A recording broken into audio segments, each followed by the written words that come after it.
The heroine of this story lost her parents at an early age. In a period of loneliness and longing, the girl managed to find an unexpected hobby for herself: fantasy novels. The protagonists of such stories often encounter absurd occurrences, after which they find themselves in an unfamiliar world. That day the girl was discussing with her friend a character who had been transported to another dimension after dying in a traffic accident. As the girls chatted, the heroine never thought she would repeat his death. She couldn't believe she would die like that. The moment the girls looked at the truck, it was the last thing they saw that day. It wasn't a big deal. The girl had no reason to move on anyway. The girl hoped that her friend Hee Young, who had always been there for her and supported her in the most difficult times, would be able to cope. The heroine asked to let her dear friend find eternal happiness. Opening her eyes, the girl thought that the voice she heard could only be heard in a fantasy world and involuntarily wondered if she really died and went to heaven.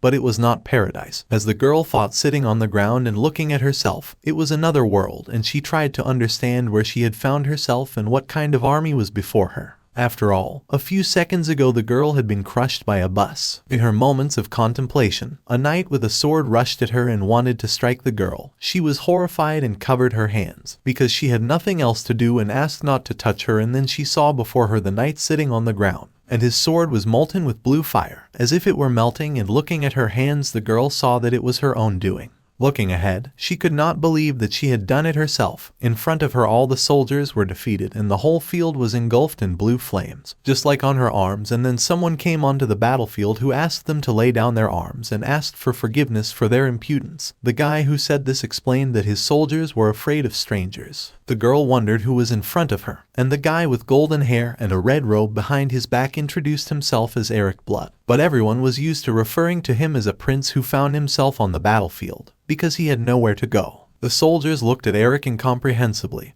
and he told them that he was about to be killed, but magic scared the enemy and forced him to flee, so our heroine saved the young man's life. Slowly stepping toward the girl, the guy talked about not questioning her about who she was and where she came from, but if the girl needed a safe place, and looking at her hands, the young man held out his own and asked the girl to come with him. And our heroine accepted Eric's offer by shaking his hand. When the young man brought the girl to town, the citizens of the empire had a hard time accepting her. Everyone asked the young man who was with him and why he had brought someone he didn't know. Eric explained that she was his guest of honor and asked that she be treated with respect.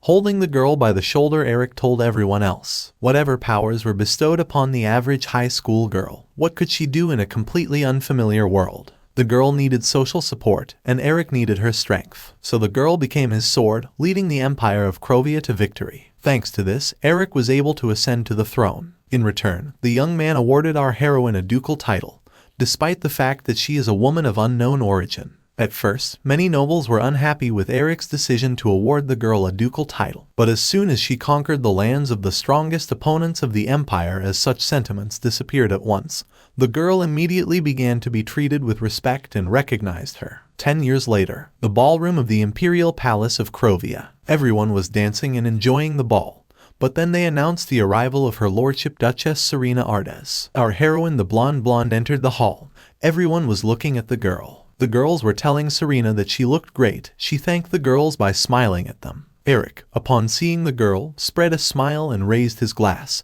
saying that his goddess had arrived at the ball. Serena was embarrassed that the young man was addressing her that way, and asked him to end with this strange address. The young man, on the other hand, talked about how the girl looked beautiful with her blonde hair. Then Serena asked him to save his compliments for his bride, for otherwise she would soon drill a hole in her. Eric looked at his fiancée, who was blazing with jealousy of Serena, and explained to the girl that it was just a political alliance and Serena shouldn't have cared. With Eric holding Serena's shoulder, the girl just stared at the ceiling from boredom and all the speeches. Eric raised his glass, standing next to Serena, and announced that today was being held for the purpose of welcoming the most honored guest from the kingdom of Ariana, and then offered to drink and be merry. Everyone raised their glasses. Serena thought to herself about the guest of honor, and it was later on that the young man was blackmailing the defeated kingdom by holding their prince hostage. And the girl decided to find out where this guest of honor was now. Turning to Eric. Eric looked at Serena in surprise and asked why the girl was so interested.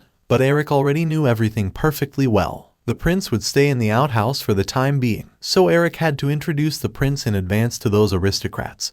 And the boy pointed to a bunch of aristocrats standing not far from the heroes. There among them was a man with platinum hair. Turning sideways toward where Serena and Eric were standing, she saw a handsome young man. She herself was a hypertrophied, powerful heroine in a crazy fantasy world. But the young man was of a different genre, Serena thought to herself as she looked at the young man. Eric, seeing Serena's reaction, told the girl that she liked men like that. Serena looked at Eric. She asked again about men like that. At that moment, the young man with platinum hair turned in their direction and smiled. But could anyone not like someone like that? Walking up to Eric, the girl put her arm around his waist and informed him that it was time for the first dance, addressing Eric as Your Majesty. It was Olivia, the bride of Eric Crovia, and the girl was informing him that everyone was waiting.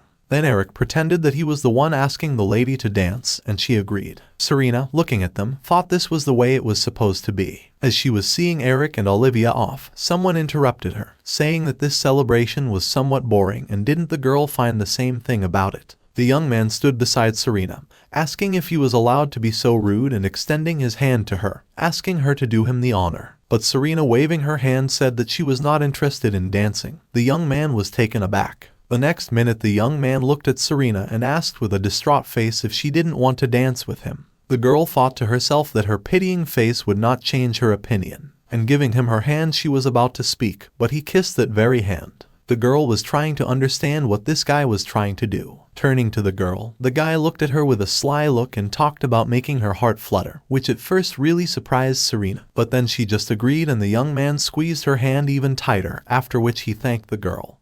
But Serena immediately warned him that she was no good at dancing. The music began to play and they began to dance. Serena decided to ask what her partner's name was and asked the young man. The boy introduced himself as Ricardo Ariana and told her to call him Rico, smiling at her. Serena could not understand this guy and called the young man by name and took a leading pose and tilted the young man the way a lady is usually tilted in a dance, asking what the young man meant by saying that would make her heart flutter. Serena looked at the young man and thought to herself that she had agreed to the dance just for this question, and Rico did not even know the answer. Then the young man grabbed the girl's hand and said that he wished he could win her back, her heart. He was sure he could find it. After these words, the girl really thought she felt her heart beat. But that was impossible, because Serena had no heart. The girl realized that she had no heart only after 2 years in this world. Under the pretext of completing the process of conquest that began 2 years ago, she searched the place where her story began here, namely the kingdom of Arena. The girl thought she had lost her heart there. Sitting on the battlefield in the tent, Serena spoke to Eric about how she couldn't find her heart. The young man listened intently, after which he told Serena that he thought they should have kept the subject between them. People were already talking about the girl having diabolical powers. The mood in the community was worse than ever. But even after all that, the girl continued the way to get her heart back. The girl read a lot of literature and spent her free time studying. But then the thought occurred to her that why not forget about her heart and live happily ever after with unimaginable power. The girl has survived countless battles and wounds that would have killed anyone else instantly. Would she have to spend the rest of her life like this, never learning how to use these powers? The girl thought to herself. It occurred to her that she might be alone for tens of thousands of years. The girl, standing on the mountain of corpses, imagining herself alone in the universe, thought about how she wanted to go back and how she wanted to be human again. Then she was brought back to earth from her thoughts by the words of her new companion that he would like to give the girl back her heart. She grabbed the young man and dragged him across the hall. The crowd stared at Serena, and the young man, not expecting such a reaction, simply followed her as she pulled him by the hand. Everyone was wondering how the Duchess had taken a fancy to the prince or if she was going to kill him. Everyone was wondering where and why the Duchess was going with the prince. Serena thought about the fact that no one knew the secret about the missing heart, because it was safer for her and for Eric. And she wondered how a prince from another country could know her secret. So the girl locked herself and the prince in the first room she could find, and with the young man pressed against the wall, she ordered him to tell her how he knew about her heart. The prince begged the girl to let him go, but Serena's anger took hold of her, and she demanded information from the boy. But then she saw the flames, the same blue flames she had seen herself. Then she was already asking the young man who he was. She'd never met a man with her powers before, but she definitely felt a pulse, which meant that the young man, unlike her, had a heart. Where did this guy come from? Our heroine wondered. He asked Serena to calm down and told her he would tell her everything. And he began his story by saying that it all happened 10 years ago. The young man was visiting the fields of Arena when he saw something strange, a heart radiating a crimson light. He reached for the heart, and as he touched it, the young man was pulled into a dark cave. Once in the cave, the young man tried to figure out where he was, for he thought he had fallen underground. In front of him were dragons, or rather their skeletons. The young man thought about emergency provisions, for he did not know how much longer he would have to sit here, and he had no food or water with him, to say nothing of other things. The young man looked at the exit from the cave high above him and thought about how it would take a lot of strength to climb back up and the only thing he could eat here. The next moment the young man was crouching with a pain in his throat that just burned with unbearable pain. As he swallowed a piece of dragon flesh, his eyes went black, and he didn't know how much time had passed.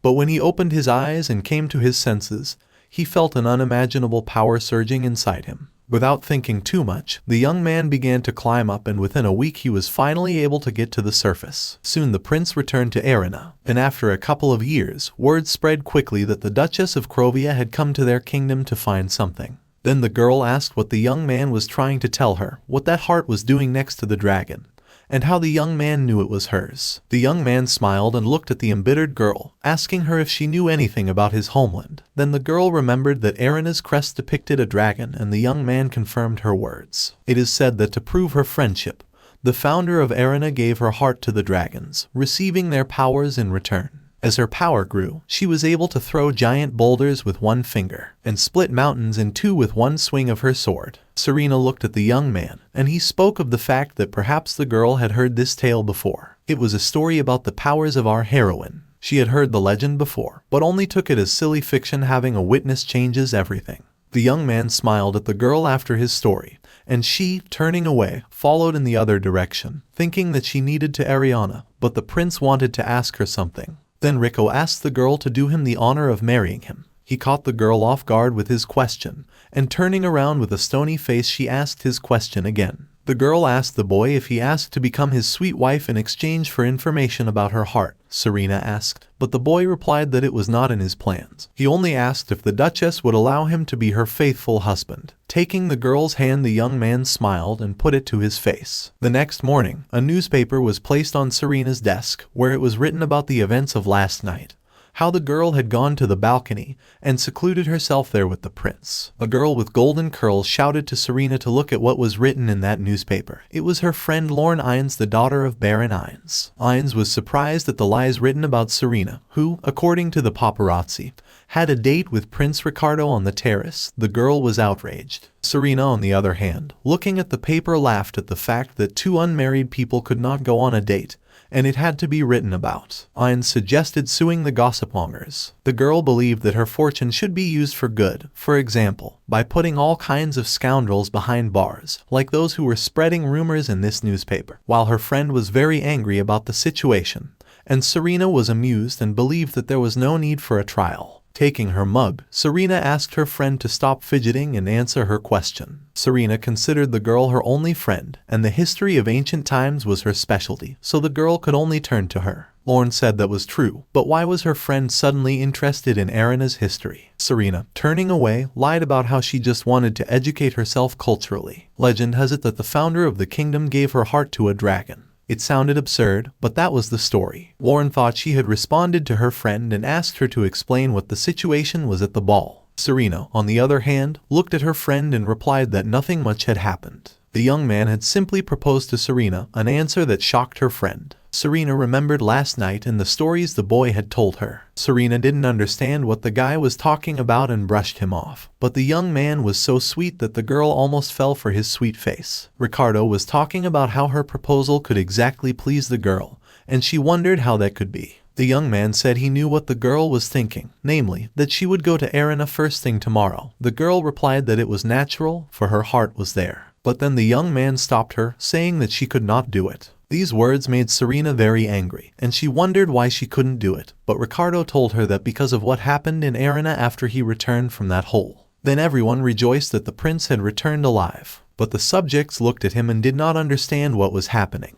Then everyone was asked to be quiet, and Ricardo's mother greeted her son, who returned safe and sound, and pulling her son to her, the woman demanded to tell her what had happened. After that, a series of horrible experiments began. The state wanted to create soldiers as strong as the young man to fight the most powerful Duchess of Krovia. The young man was examined and placed in various vessels, experimented on, and every day was a real torture. So the years passed. The experiments ended only then, when the young man lost his dragon powers and the war came to an end. Now Erina is the private residence of the king that no one can touch. That is why even an imperial duchess like your lordship cannot get into these lands so easily. The girl stood nearby in despair, while the boy glowed with happiness. Here he said that it would have been different if they had married. She could. But without speaking, the girl interrupted the guy, saying that a member of the royal family, Erina, so also imperial duchess, and asked the young man that he lied about losing his powers. It was so. The young man really lied. It was the only way he could stop these experiments. Again he insisted on his offer. Sitting over a cup of tea, Serena wondered if she should have played along with the prince. If need be, she could always make him pay for his misdeeds. Then she remembered her friend, who froze and asked if she knew the case where Ricardo was now. The girl, however, heard that the young man was a guest at the imperial palace. Serena thought about what she needed to do there and went,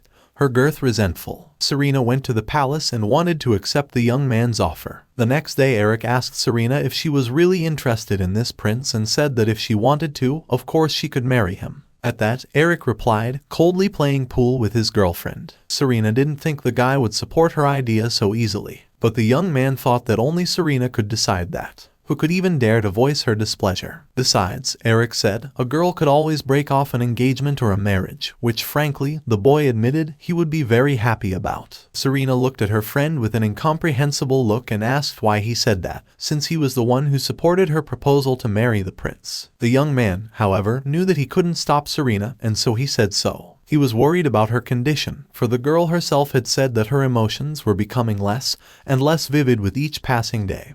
And that only added to his excitement. It actually seemed dangerous at times, Eric said. Serena continued to play, and Eric talked about how he was worried that the girl would never be able to feel love, so he thought. But then the girl interrupted him by assuring the young man that she had no love for Ricardo. The young man asked if Serena was interested in the boy then, but the girl only replied that now she had no way back. Here, scratching her head, Serena told Eric that she had one request of the young man, who listened carefully, wondering if Serena had any request of her own, especially since it might be unpleasant for the young man. But Eric said he would do whatever Serena wanted and everything would be hers. The young man also continued to play pool nonchalantly. Then she whispered her wish in the young man's ear. The next moment the prince was yelling at the girl and she was running away from him with a cue, for he was willing to do anything and Serena could have asked for anything but that. But the guy said he wouldn't do it. But Serena thought it would be very profitable to sell what she wanted and sulked at the guy. But he was against it and Serena had to agree. Ricardo's chambers, the annex of the imperial palace, in front of which our heroine stood. She was already here and was wondering where she should begin. Just then the young man opened the door for Serena and invited her in with his snow-white and dazzling smile. The girl, on the other hand, came in asking where the boy's tears had gone, for he had opened the doors himself, and that was their task. The prince, however, did not much like having too many extra faces around him, and asked Serena about it, for it seemed to him that the girl did not like it either. She remembered the scene when the butler had fainted because she had accidentally nailed a fly on his face, even though she shouldn't have done that. Then there were a lot of maids and workers fussing around, which made the girl feel uncomfortable. Serena told this story to the prince and asked if he had ever had such situations, to which the young man replied that no one had ever lost consciousness from his blow. But he had certainly had similar situations, because he and Serena had similar powers and were somehow similar. The girl sat down on the couch and talked about the fact that she had come for a visit because they never got to finish their conversation at the ball. The young man understood that. He understood the girl's feelings, that to receive such a sudden offer was extremely shocking to her. If she wanted, they could have drawn up a contract and negotiated all the terms in advance, which was not a bad idea for both of them. Serena, looking at the young man, asked again about the conditions, and the young man replied that if she, for example, wanted to have a lover, the young man would not mind, and smiling the young man said that he would be patient so as not to prevent them. The girl thought to herself that the prince took her for a girl who liked to bathe in men's attention and break guys' hearts. Taking the contract, the girl agreed to his terms and tore it right in front of the prince, because it did not matter. She needed the prince to answer her questions honestly, then the girl would accept his offer. The prince looked at Serena and the torn contract with amazement. Serena asked questions, and the first sounded about the benefit the prince might have gained by marrying her and what his purpose was. For Serena believed that the young man had conspired with the queen and wanted to use the girl for his own purposes. And standing up, she came close to the prince and said that instead of marrying the one who was the cause of his deplorable condition, shouldn't the young man have taken revenge on her? At these words, Serena took the lad by the chin and looked him straight in the face. The young man blushed at her actions and replied that it was not like that at all and he did not want to take revenge on the girl. He still remembered the day when he first saw the girl. Serena realized that the first of their meeting was obviously not at the ball where she had first seen the prince. The young man, on the other hand, responded by confirming her words. It was not the first time the prince had seen her. It was the day her ladyship destroyed their kingdom. Then the prince was in the hall and peeped from behind a pillar as Serena came into their castle, and the prince saw her for the first time then, standing on the steps beside the throne and watching as the man bowed his head before her. That day Serena and Eric stood, and in front of them was a man who was offering a dragon heart to the sword of the empire as a sign that they were surrendering from the kingdom of Arena. Serena asked Eric if the gem in front of her was the same gem that Eric had spoken of earlier. The pink heart-shaped gem lay on a pillow in front of the girl. The man who presented the girl with the national treasure to the Duchess King, and it was not just any treasure, but the heart of a dragon. The girl, taking the treasure in her hand, began to say that it was quite nice, but clutching it in her hand, the girl broke the stone into several thousand pieces, surprising everyone in the room. Everyone stood with their mouths open, as did Eric, who was familiar with the girl's strength,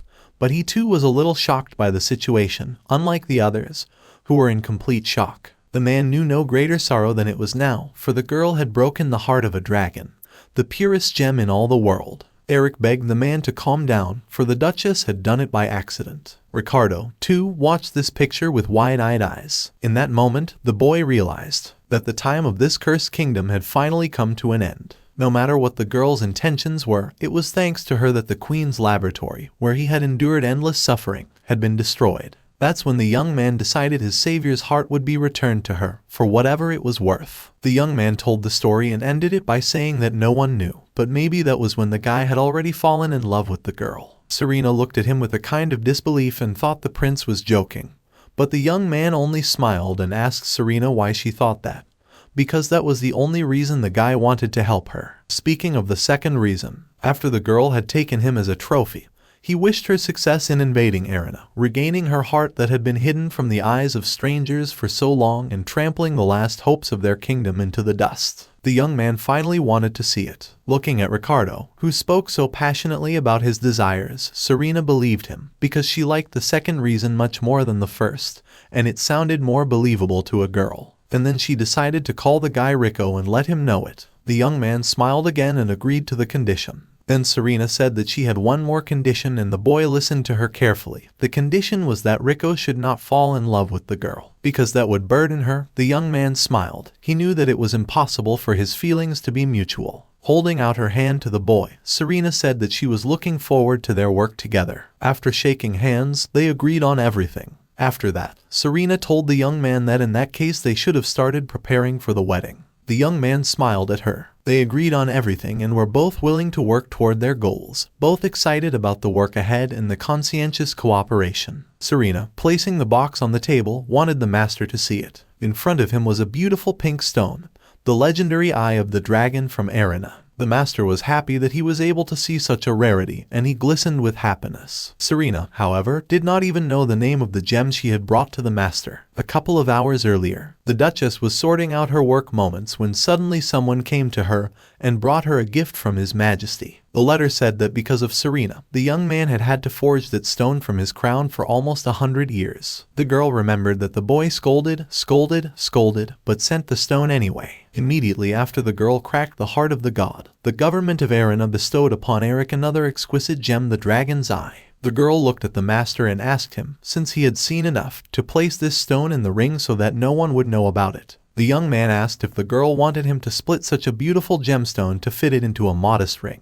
He had never received such orders in his life. In front of the master there was a large beautiful stone, and the boy asked if the previous ones did not please the girl. Then Serena answered that it was not that, this ring was not for her. To herself the girl was sure that Ricardo would be very surprised. Master, asking if it was someone's engagement ring. But then Ricardo came in and asked if the girl had chosen the ring. She did not expect to see the young man here. The young man approached the Duchess and asked if she had chosen a ring. The girl answered with some tension that she had already chosen and thought to herself only about what the prince was doing here. She had asked him to wait, and he came so unexpectedly, just at the moment when she was altering the stone for the ring. Smiling, the young man asked what the girl wanted to tell him, but fixing his tie, Serena replied that she thought that Ricardo would go all. Looking at the young man, the girl lied about the fact that she decided to take all the men's jewelry that they had. There were paper bills in the eyes of the master, because the girl wanted the whole line of jewelry. The prince was surprised and told Serena that it was not necessary. Serena, on the other hand, looked at the young man and talked about how the most powerful duchess in the empire getting married was the least she could do for her fiancé. The young man blushed and just stared at her. Serena realized that he didn't understand anything. They rode in the carriage, and the smiling young man thanked Serena for her generosity. The girl, looking at him, thought it was nothing. The prince wanted to repay her by taking on the expense of arranging the wedding. Serena did not understand the lad, for Eric had said to leave it to the imperial family. Ricardo, on the other hand, answered Serena that he had to look like he desperately needed this wedding. Erina had another pretender to the throne, so in order for him and his allies not to defeat Ricardo, he must prove that his alliance with Serena is an embodiment of pure love, not an attempt on the girl's power. Serena didn't understand if planning the wedding alone was enough for that. They already had quite a few opponents besides Erina's royal family,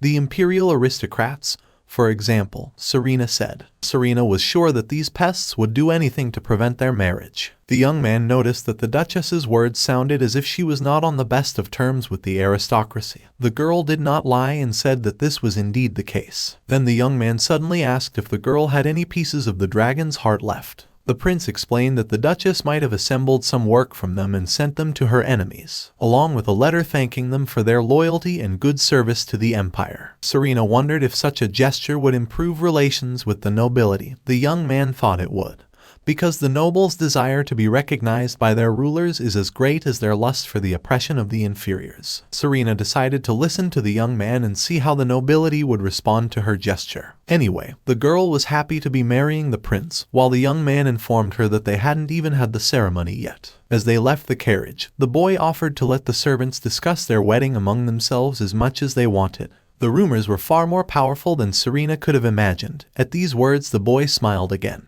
Looking behind the carriage, the boy saw a huge number of gifts, and Serena said that was the power of rumors. If in fact he wanted to join high society, it was a must. The young man just smiled at the girl as they rode to the castle. Upon arrival, Serena apologized for visiting unannounced and inconveniencing them. The clerk reported that they were flattered by Serena's visit. Then the girl remembered Ricardo saying that he had been invited here for an evening of poetry reading for lovers. Being a prisoner from another country, he adapted quickly enough to life in the high society of the empire, she thought. She wondered how the boy was doing. The butler was inviting the Duchess in with a gesture. The prince was already here and waiting for the Duchess. He only said this because the Duchess was not here. As she entered, she saw a picture of the young man addressing Ricardo and talking about the young man's plan from his first meeting with the girl. It was unclear only whether he wanted love or the girl's status. Ricardo drank his drink in silence. Putting down the mug, Ricardo said that he had never lied to the Duchess, not once. Besides, the remarks could be interpreted as a contemptuous attitude toward her ladyship's decision. The young man immediately spoke of the fact that her ladyship does not often deal with men, therefore. Then the Duchess's chuckle interrupted their conversation and Ricardo turned around. The young man saw that the girl had just looked over here, standing outside the door, and she thought about how he could hear her from where the young man was sitting. The dragon's powers really were amazing, Serena thought. The boy only smiled at her, and pronounced that he and the Duchess of Arts had the same feelings for each other. The young man continued to question the prince about what he had to say. The young man said that they had both fallen in love at first sight with the Duchess, and she had always treated Ricardo with unimaginable kindness. Can he not have a soft spot for this woman? Ricardo said with a smile, turning to the young man, who pelted him with questions and was maddened by his words. Then the Duchess entered, saying that she understood that her actions were beyond decorum, but she would have to kidnap one of the guests that were now before her. Ricardo smiling at her. The Duchess of Arts was before the assembled crowd. The girl offered her sincere apologies for interrupting Lady Fersh's literary evening. But would the girl be so kind as to visit her residence later? Asked Serena. She replied that it would be an honor for Lady Firsch. Lady Firsch wanted to ask what the occasion of the meeting would be, and it was a fine question of her ladyship. For Serena was holding a ball in honor of her engagement to Prince Ricardo,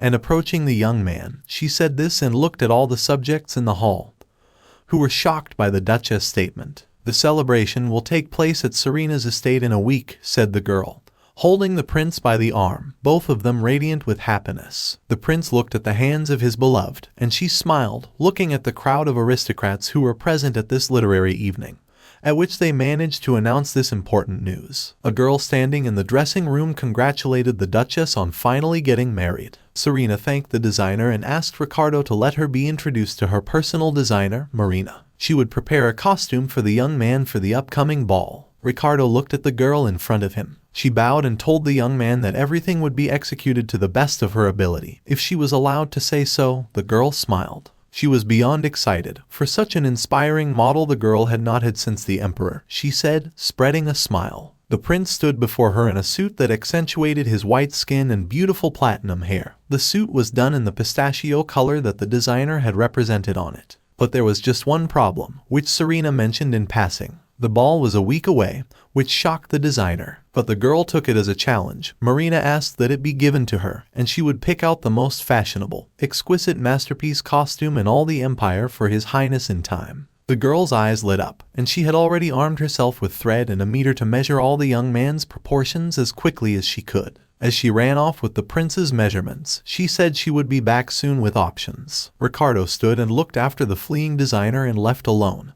The young man decided to find out why Serena had decided to announce their engagement prematurely, remembering that the Duchess realized that it had indeed been unexpected for everyone, including herself and the prince. It was all about the fact that the girl received a response from the nobles after she sent them a gift. The nobles saw the gift from her lordship, Duchess Serena Ardes, and were extremely surprised by the girl's gesture. The gift from the Duchess was a statue in the form of a deer with a shining stone in its forehead. The sculpture was decorated with fragments of the dragon's heart, and the nobles decided that they needed to write a letter to the Duchess urgently. They were deeply grateful for her sincere and generous gift. The members of the noble house swore their undying loyalty to the empire. Looking at the letter, Serena smiled, for Ricardo's idea had worked, and the gift appealed to the nobles. After telling him the story, Serena said that now was the right time to act, because everything had to be solved quickly. The prince understood her reasoning in deciding on the engagement. The designer, calling the prince and distracting him from his thoughts, asked him to pay attention to the costumes she was providing for the ball. As she devoured the cookies, Serena thought of a situation where she could buy anything she wanted and provide it as a gift to the prince. She had always wanted to do something like that. She was just obsessed with novels and movies before she came into this world. If she didn't use techniques from there in moments like this, when else would she get the chance? Serena thought to herself. The prince changed and Serena asked her opinion. Happy, she turned toward where Ricardo stood and froze. The young man looked like a prince from a fairy tale. He was smiling at Serena and asking her opinion about his appearance. The designer was delighted, and Serena couldn't get a word out as she continued to stare at the young man. In all her years as a designer, Marina had never seen anyone look so good in the costume Ricardo wore for our heroine. Of course, it was thanks to him that this outfit played so well, Marina told the prince. But it seemed to her that something was missing in his image, and then Serena had an epiphany and called Marina. Serena had brought something in advance and prepared it, and why not use this attribute as a finishing touch then? Asked the girl, handing over the ring made of stone. The young man looked at his finger and wondered if it was the eye of a dragon. Serena looked at the surprised boy and talked about how she couldn't give her future spouse old cheapies. The young man blushed. He wasn't sure he could accept such a ring. Serena looked at the young man and worried that it was all too much for him. After all, it was only a contract marriage. Serena said that if the ring bothered the young man so much, he could just look at it as a down payment. These words upset the young man, and he asked again about the down payment, to which Serena replied positively, because that cleared things up a bit. Serena called Marina and asked her opinion. The girl screamed about how perfect the ring was and that her ladyship never disappointed in her choice. The designer wagered that Prince Ricardo would outshine everyone at the ball. The young man, on the other hand, stood silently on the sidelines without saying a word. It all took a little longer than expected. Serena told Ricardo and asked him why he could not stay the night, and he bowed to the girl, and thanked her for the opportunity. The young man looked sad and did not look at her, but at her. Serena noticed that and asked him why he looked so sad and why he did not like the clothes the designer and she had chosen for him. Looking away, the young man told Serena that it wasn't that important just going back to the jewelry. He thought the girl was choosing a gift for His Majesty. This one surprised Serena and she began to laugh that the boy had thought of a gift for Eric, because Serena did not understand why she would do that. Then a scene popped into Serena's mind where Eric greeted her like a goddess and smiled at her. Did they really look that close? Serena wondered. To clarify the picture, Serena told Ricardo that nothing would ever happen between her and Eric. All chances of that had long ago ended. But Ricardo thought His Majesty and without speaking decided to remain silent. Serena understood that the young man was worried, but he could care less. No matter what anyone said, she would not terminate their marriage contract. And besides, the girl told Ricardo that she did not find Eric attractive, which made Ricardo very happy. As he was about to leave and dropped these words at the end, Ricardo closed the door right in front of the Duchess' nose and leaned toward her, talking about what the Duchess had to say that she found him attractive, with the guy holding the girl's hand on top of his own. Standing in the doorway, Ricardo did not let Serena go, for the girl, in his opinion, found him attractive, and taking the young man by the chin she said that he was directly her ideal. If it caught her attention even for a moment, the prince was glad his face was doing its job. Blushing, the young man told Serena. Serena, on the other hand, took his words as if she were a stale person who was only interested in the rapping. The young man dared not say so. Then gratefully the young man accepted her offer and made a pleasant rest. As she left, the girl said that if Ricardo needed her help, he could just call her. Outside the chambers in Serena's mind, she wondered why the prince had come so close to her, and that made her very uncomfortable. The next day on the practice field, Serena practiced with Ricardo, saying that now that they were married, why didn't they practice every day, because she hadn't felt so energized in a long time. But the young man, deflecting her blows, agreed if that was what the girl wanted, and said they could practice all day long. Serena used her signature swing up and down. The sword was already at Ricardo's throat, and the guy was lying on the ground, defeated by his wife. Serena told him to get up and not to be so dramatic, because it was her who had almost hit the ground, not Ricardo. And then she noticed the scratch on his cheek. The young man wiped the blood away with his hand and spoke of the fact that the shrapnel had probably caught unfortunate.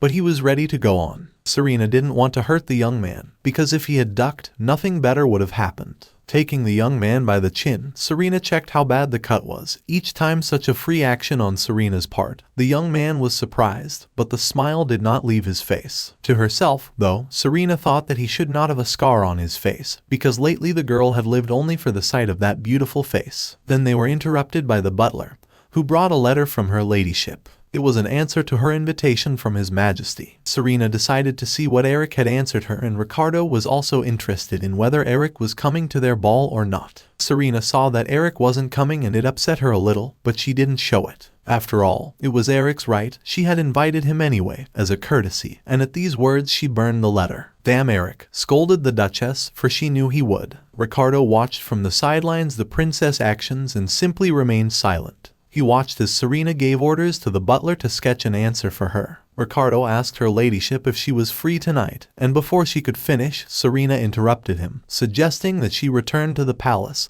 for she needed to stop by there. Ricardo was upset by this, for he clearly wanted to suggest a different way to spend his time. Then he told the Duchess that they would meet at the ball. The Duchess looked at Ricardo, seeing that the young man was upset about something, but that he did not show it, and offered to meet only at the ball. Evening came and Rico returned to his chambers. As he lay down to rest, he felt the patch on his cheek and remembered Serena standing beside him and worrying about him, and it made him blush and embarrass himself again. He cursed Eric, for he had seen Serena smiling in front of him. As he got out of bed, he thought about the time it would take for them to get close to Serena. The friends met at the palace, and Lorne told Serena that she was very pleased that her friend had decided to give her an invitation in person. She couldn't believe that Serena was about to have a ball. Serena told her that they had to act quickly to create a surprise effect. Lorne asked Serena if they would keep in touch even after the girl was married, to which Serena replied that they would definitely keep in touch, because she might have divorced Ricardo, but she would never break up with her. Then Lorne asked Serena not to joke about the divorce, because it was very unpleasant. The girl said that whatever choice Serena made, she would always support her. At that moment she reminded Serena of her best friend from the past world, where they had to part before Serena came to this one. And she remembered with a smile her former life. After all, the girls really did look alike. Since Serena said it out loud, Lauren heard it and asked to repeat it for her. Serena said it was just an old memory and smiled at Lauren as she sipped her tea and thought about her old life and her friend who was no longer with her. Lauren, on the other hand, smiling at Serena, talked about how her friend had always seemed a little strange to her, outraged about what was not to be done. Lauren stood and asked about the law that explicitly forbade women to take the entrance exam to the Imperial Academy. The man sitting in front of her said it was not really a law. The talents of a lady of high society must develop in different directions, continued Lauren, and what areas the man thought of while sitting in front of her. The etiquette of tea parties or the art of choosing crowns were these classes. Their conversation was interrupted by Serena, who was trying to understand what they were doing here. Seeing the girl, the man shouted that the Duchess of Arts herself was before him. The Duchess of Arts, the only woman with that title in the entire empire. Lauren looked on. There was a slight misunderstanding, a man speaking to her ladyship. But the girl was talking about the fact that according to imperial laws a woman could not get a ducal title, and the man could not answer her. Lauren looked at Serena and she asked what the girl's name was. Lauren Ines introduced the Duchess. Behind the Duchess there were guards and asked that Lauren be addressed as a proper girl. But Serena did not like to be treated with all the honors and she liked it even better. Going back to their conversations, Serena said that she had become a duchess even as a woman, so there was no reason for the man not to allow Lady Ines to take the exams. The man immediately agreed with the Duchess, and as she was leaving, Serena asked to see Lauren for the exam. The girl looked as she left in the direction of the Duchess and thanked her. So their first meeting took place and Lauren told her friend how gorgeous she looked then. Like Lauren said, then she felt like she'd really made a difference, but it wasn't quite like that. After all the fuss the Duchess had made, the academy entrance exams weren't yet easy enough for a self-taught girl to pass, the men said as they looked at Lauren's dossier. But someone asked not to be so hard on her. Soon the girl will give up and go look for a good match. In fact, nothing has really changed since that incident. Serena said she wanted to apologize to Lauren for that, but Lauren said it was only because she lacked knowledge and asked that she didn't blame her friend. But that wasn't true. The only thing Lauren lacked was the support of her loved ones, Serena said. Lauren smiled. She couldn't be broken, because the girl wanted to do her best. She tried hard. Serena, on the other hand, thought that in a world where everyone is afraid of her, Lauren is one of the few people who always treat Serena without prejudice. She felt so at ease with the girl, just like before, just like with Hee-yeon in her own world. And with Ricardo, honestly admitting to herself, the girl felt the same way. She thought of the boy who had told her that by marrying him she would find an understanding assistant, at which point Riku held a lighted flame of blue in his hand, just like Serena herself. She had a couple of guesses as to why the young man interested her so much. Serena wasn't listening to what Lauren was saying, and when the girl turned to her, Serena completely forgot what she was talking about and apologized to her friend for suddenly thinking about Ricardo. Lauren sulked, telling Serena that she thought their friendship was above everything and even the prince, while Serena jokingly apologized. The letter in Serena's hands was from Erina. Ricardo had brought it to the girl personally. The young man smiled, and Serena asked if the young man had come to her just for this. The young man said he had indeed come to her for that and asked her to open the letter together. Sitting down on one knee, Ricardo said that after all he and Serena would soon be married and smiled at the girl. She thought it was very good and asked the young man if it was a letter from Queen Rita, his adoptive mother, and removed her hand from under the young man's arm. It was true, and just as Serena began to open it, Rico tried to stop her, but the seal was already broken and they could smell the scent of roses. The letter was impregnated with poison, which spread around the room and astonished Ricardo, and Serena looked at the contents. The letter lay in front of Serena, and she told the young man that he was not particularly surprised by what had just happened. Sitting beside his wife-to-be, Ricardo spoke of the fact that this happened often enough and that the young man had experienced quite a few attempts on his life in his own time. And looking at the girl, he asked if her ladyship was surprised that they had tried to poison them. But seeing the girl's reaction, there was no need to even ask. Everything was clear as it was. Serena sat in her chair and talked about the fact that the citizens of the defeated kingdoms constantly threatened her. The letter wrote that news had reached them of the prince's impending marriage, and his royal majesty was thrilled, however. And then the hidden meaning could be that the idiot king blesses their alliance, but the nobility is against, so will leave the prince all hope of taking the throne. Or that he managed to seduce the Duchess, but he shouldn't have encroached on the kingdom either. Serena tried to unravel the intent of the letter, but Ricardo told her to calm down and not pay attention to what the queen was writing to her, because it was not important. But then her power began to appear in her hands, and the girl, angry to say that even if it angered the Queen of Arena, Serena would do anything to make the wedding happen.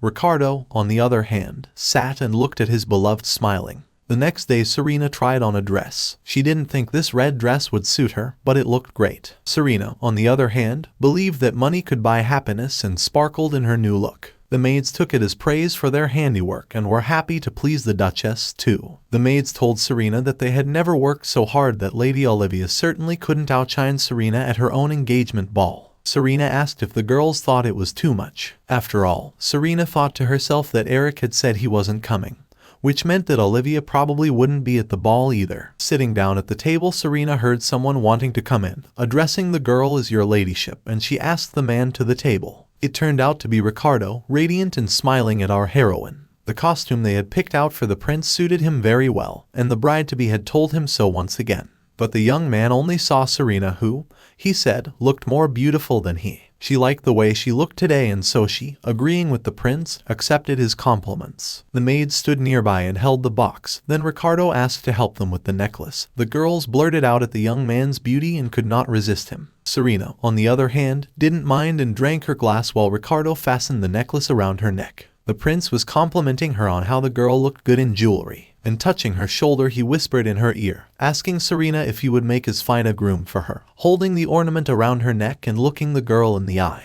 The girl, on the other hand, took his hand and told him that Ricardo would make a fine groom and that no groom in the world would look better with her than he did. This made the boy blush, for he had not expected such a reaction, and the girl decided to question how long the young man was still going to address her by her title, for they were soon to be married. But the boy immediately grasped everything and said that he would watch his tongue, addressing the girl as Lady Serena. Evening came, and all the guests drove up to the residence to get to the ball. Those arriving at the house of the Duchess of Arts spoke of how perfect everything was, which was to be expected. Such was the phrase thrown in by the Duke of Zenith, a member of the noble house. When they saw the carriage, not an ordinary one, but the very one, the guests stood with their mouths open. Before them was Lady Olivia, seeing the imperial emblem, that His Majesty had arrived in his own person.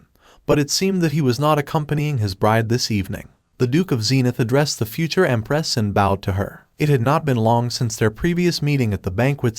Lady Olivia spoke and asked the Duke if all was well with him. The Duke answered positively, "No lands of this great empire built by His Majesty are as prosperous as his." But then the Duke decided to ask if the Duchess had heard that the stone was in the engagement ring, what the Duchess of Arts gave to Prince Ricardo, and without speaking they were interrupted. It was Serena and Ricardo who stood together and looked at everyone around them. The Duke replied to the Duchess that there was no way he could miss the engagement feast of the man who had made so many great contributions to their empire. Arts was delighted that the Duke accepted her invitation, at which point he took a glass of wine. "The scale of this event is a testimony to the status of the Duchess," said Duke Zenith, sipping wine from his glass, while the girl just looked at him and listened. But then she waved her hand and the Duke's wine together with the glass fell to the floor, to which he was surprised by the actions of the Duchess. It turned out that there were sleeping pills in the glass. Ricardo checked. The Duke was shocked that the glass had been poisoned. "It seems that even on such a bright day," Serena said, "an assassin from another country had snuck into her territory." The waiter serving glasses squinted at the Duchess and was immediately captured.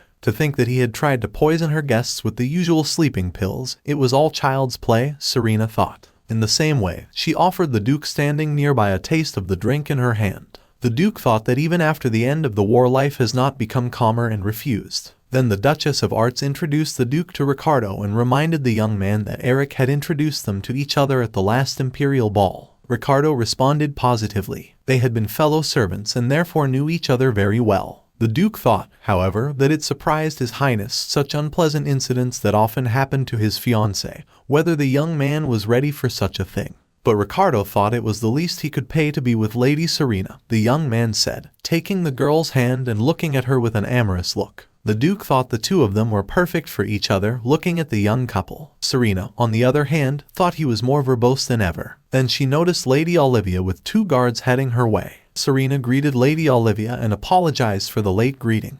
Both Serena and Ricardo bowed to Olivia. Olivia greeted the Duchess of Arts as well. Everyone around them watched as the Duchess and Lady Olivia talked, for their relationship was rather strained. Olivia spoke of how, as everyone knew, His Majesty had no opportunity to attend tonight's celebration, and in doing so, she noticed the ring the Duke had told her about earlier. Upon receiving news of the betrayal of the Empire's first sword, His Majesty personally bestowed upon her the infinite eye of the dragon without even imagining that it would be returned to the prince. Then the Duchess and the prince heard the girl begin to shout about how the rings were made using the dragon's eyes, the only gem given to the Empire by the Kingdom of Arena. The Duke, watching all this, did not revive that Olivia would be so forthright. Serena, on the other hand, stood up for her husband and asked him to wait. But Olivia continued, turning this time to Prince Ricardo, asking him what it was like to successfully win the Duchess's heart and regain his national treasure, while the prince stood silent and waited for Lady Olivia to enjoy her performance. The young man replied that he would not have said so, referring to Lady Olivia. He and Lady Serena are now engaged, so you could say that she is still the owner of the dragon's eye, Ricardo said, smiling and holding his hand.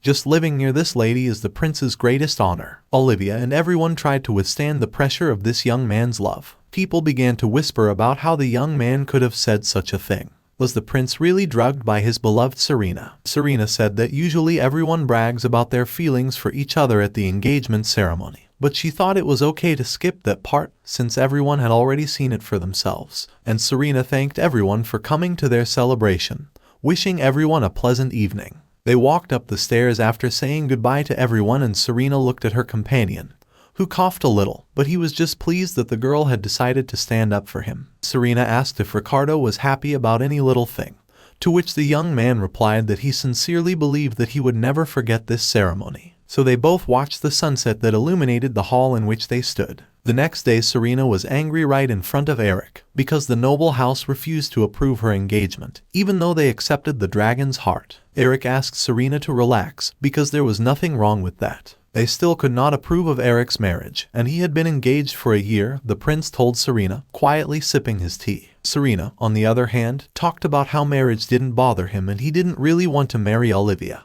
He was sort of an emperor, but still so irresponsible in matters of state, Serena said. She couldn't understand how he had time to do nothing and sit and drink tea with her. He answered Serena that he didn't want to devote his whole life to work, but the girl thought the guy was incorrigible. Thinking back to last night's ball, Serena thought of how she had trusted Duke Zenith, and he had stabbed her in the back for his salvation. Eric, on the other hand, was talking about how the Duke was not so easy to go against the nobles. It was not easy for the Emperor himself to argue with them, and he was the Emperor in general, Eric reminded Serena. The girl was telling herself that enough joking was enough and it was time to go on the offensive. Eric asked Serena to try to make such a mess that he could clean it up later. Serena, on the other hand, was angry at him for still being able to make jokes in such a situation, shouting that she'd had enough. Serena was leaving. But just as Serena grabbed her pen, Eric said something about Olivia talking about wanting to meet Serena. The girl asked why, but Eric didn't know himself, he just relayed her words. Serena wondered what Lady Olivia wanted from her and asked if Eric was already an errand boy for the future empress.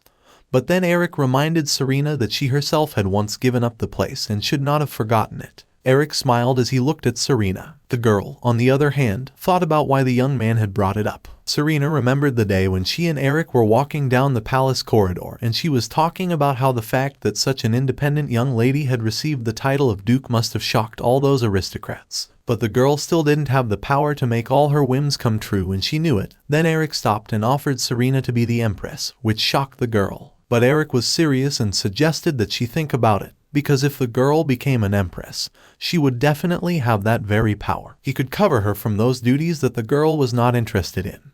But Serena could not believe his words and asked if Eric was serious, to which he nodded and smiled at Serena. Serena was much younger then, a happy Eric, jumping up from the couch thinking that now they could.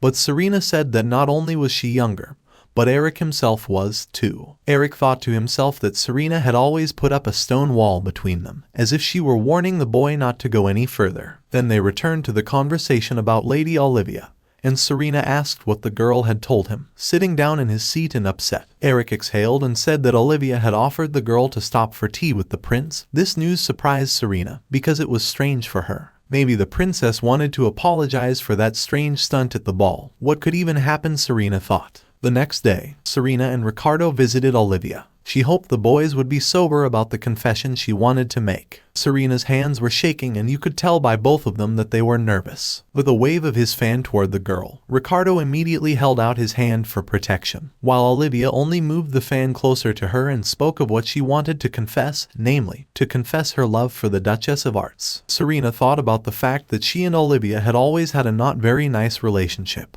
and now she suddenly makes such a confession. It was obviously a joke, Serena thought. And looking at Olivia, our heroine thought about what the girl really wanted. Olivia spoke of how her ladyship may not have remembered it, but as a very young debutante taking her first steps in high society, Olivia had a deep respect for Serena. At the time, all young ladies felt the same way. It could not be otherwise, because all of them saw their goal only to find a good match and to gain status in society.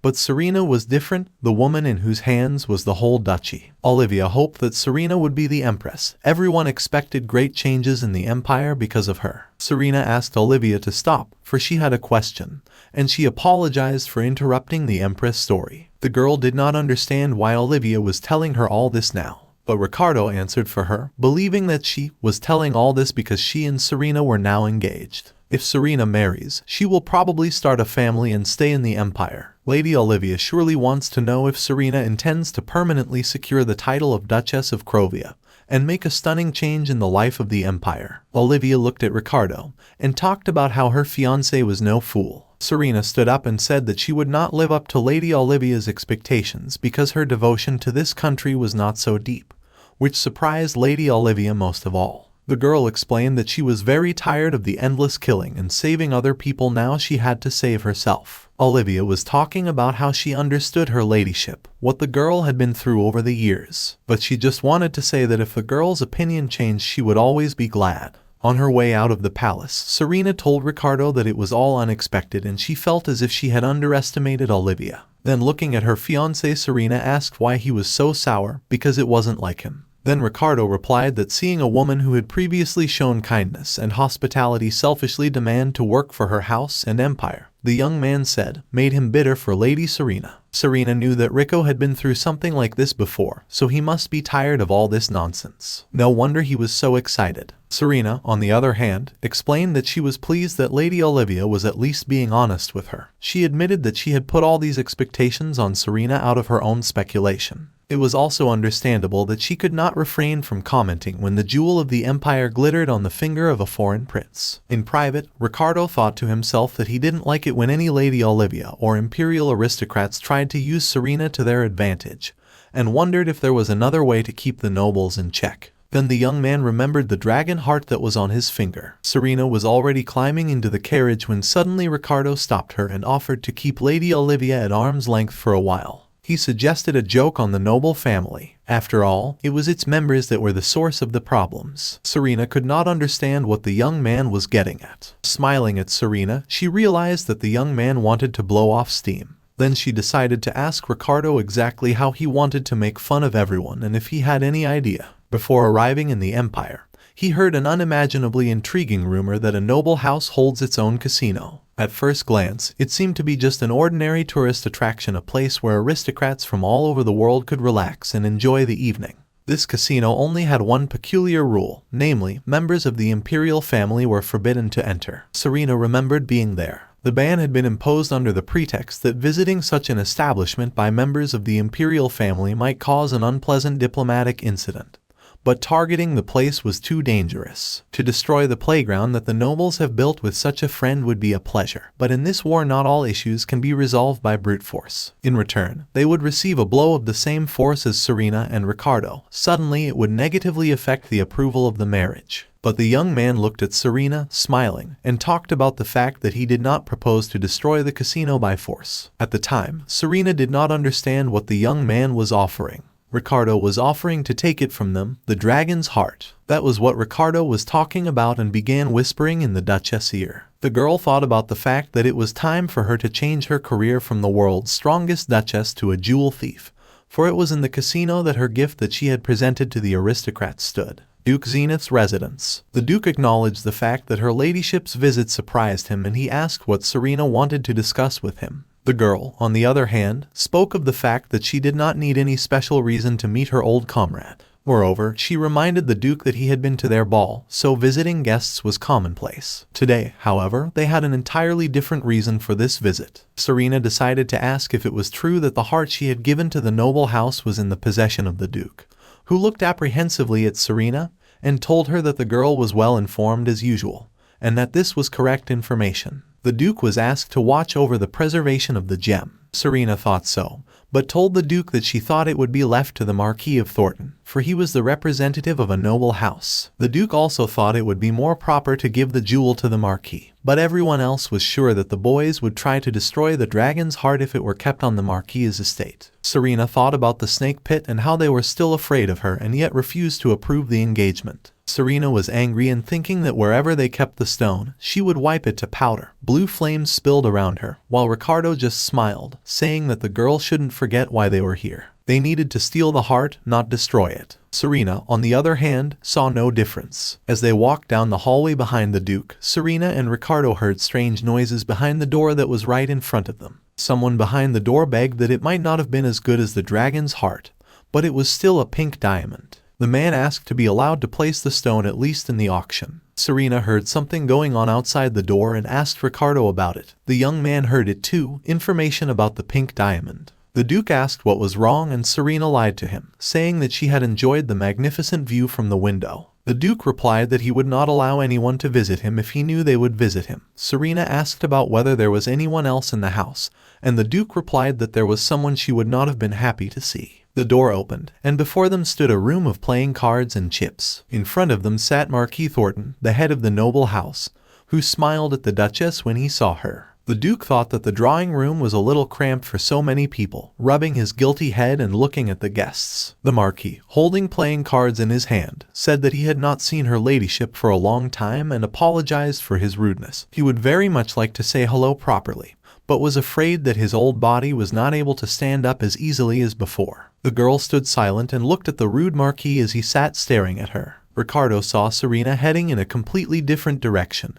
and saw the dragon's heart was in the middle of the hall. Serena went in his direction and took an apple and asked Ricardo to move aside. At that moment the apple flew straight to the heart of the dragon and reached its destination, shattering the glass that protected the statue. At that moment the Marquis jumped out of his seat and, asking what was wrong with the statue, rushed straight to her. Serena, seeing this, noticed that the man was not so difficult to get up, and he obviously had enough health. Now, asked the Duchess, didn't the Marquis want to say hello to her properly? The next moment the boys were playing cards. It was Lady Serena's turn, and she was sitting there silent. There was a bandage over her eyes and head, and Ricardo asked if the girl was all right. She was all right, but her head was not. The girl did not expect these old vipers from the noble house to meet, but she managed to check the statue, which meant the job was done, she supposed. At the end they even apologized for their ignorance. Serena thought about how quickly she would be able to handle their protective magic. She seemed pretty advanced, but she was far from Serena's strength. Then Serena recalled the head they had heard earlier in the hallway, wondering if that voice sounded familiar to Ricardo. Then the young man replied that it was probably Baron Rado. The girl had not heard of him before. Then Ricardo reminded her of the literary evening of the Countess Firsch. Serena immediately remembered the young man who had tried to start a fight. The young man's words took Ricardo by surprise, for even in the kingdom of Erin, pink diamonds are considered quite valuable because they appear extremely rare, and to think that Baron Rado had such a valuable gem, it was unexpected, and Serena broke the rarest of all, she recalled. The young man didn't know if Serena had read the recent gossip, but Rado's gambling had left him with such a huge debt that he had had to sell all his possessions. The pink diamond was said to be the last thing he had left. The young man assumed that he, too, had come to that literary evening for the purpose of taking credit. It seemed strange to Serena that the pink diamond had been stolen, but at the Duke of Zenith's estate, he said he wanted to auction it off. Was it possible to trade what had been stolen? Serena asked Ricardo. But there had been no theft. The Boron had used the pink diamond to take credit, but later he had embezzled the money. Now it was clear why the Boron wanted to sell the stone quickly and anonymously. Everyone has the feeling that the stolen gem appears at auction. The girl was reading the paper Ricardo gave her, and at that moment the young man threw a blanket over her shoulders. Not understanding why he was doing it, Serena asked him a question, to which he replied that Serena's outfit seemed too light to the prince, so he thought she might be cold. The girl, on the other hand, answered her that she was perfectly fine, except for the fact that she lacked heart. Did the boy really think that the slightest chill would make her shiver? The young man apologized, for he knew the girl was far more steady. Serena, on the other hand, thought to herself about why she responded so coldly. At times like this she felt that even a fake heart was better than nothing.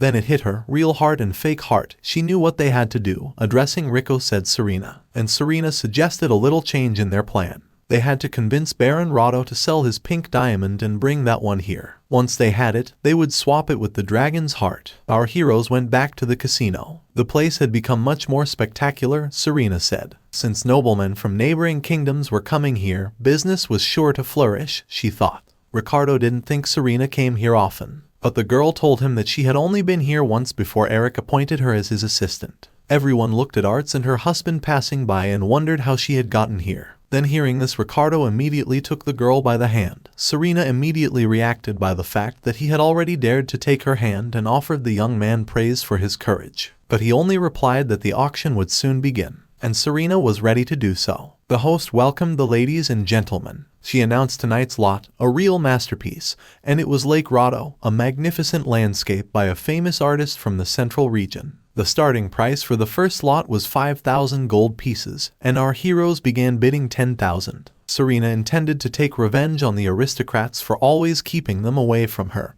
and rake in every lot, and then they would understand. All of the following lots were taken by Serena, as she wanted them to be. Ricardo talked about how he could no longer hold them. But then they reached the main lot, tonight's. The last lot, one of the only 2 items on the entire continent. The real purpose of our heroes' participation in the auction was before them. A pink diamond. Everyone began to discuss whether it was a dragon's heart or Baron Rado's diamond. The Duke of Zenith was also present at the auction, and the clerk who announced the diamond approached him. Then the Duke thought that Baron Rado still managed to place the diamond at auction, and probably with someone's help. Ricardo saw that, as expected, the Duke of Zenith was not indifferent to such a development. Serena thought that he should have quickly realized that they were the ones who had helped the Baron and asked how high Ricardo thought the final value would be. Then the presenter announced that some might have questions about authenticity, and they had the best appraiser on the continent with them today who would be able to confirm that it really was a pink diamond. The appraiser said that it was a real diamond, but soon after taking a closer look he realized that it might have been the heart of a dragon. The presenter asked everyone to wait, but then Serena stood up and began to say that there was something wrong here, because it was definitely in her jewelry box and whether anyone could explain it.